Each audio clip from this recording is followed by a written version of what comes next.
बोला, हे नवरा बायकोचे भांडण होते त्याच्याबद्दल तुम्हाला काय म्हणायचं? नवरा बायकोची भांडणं झाल्यानंतर बायकोची चूक असल्यावर बायकोला सोडून द्यायचं. नवऱ्याची चूक असल्यावर. नवऱ्याला ठिसप्यात बायकून द्यायचा.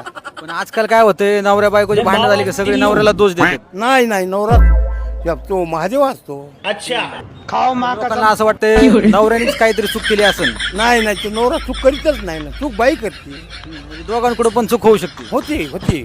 असं नाही की बाबा नवरा चुकीचा आहे म्हणून. नाही नाही नाही, तसं काही आता हाणमार झाली घरामध्ये, नवरा बायकोचे भांडणं झाले, सगळे म्हणतात नवरा पिऊन आला असं, नवऱ्याचं काहीतरी झालं असं म्हणूनच बायकोला नवरा मारा. पेल्याचं कारण म्हणजे बायको नीट नांदी नवऱ्याला, म्हणून नवरा पेतो. त्याला ताण येत आहे. बायकोच्या त्रासामुळे नवरा पितो. बाईमुळे जग डुबलं ना. महाभारत रामायण बाईमुळेच घडलं. बाईमुळेच घडलं.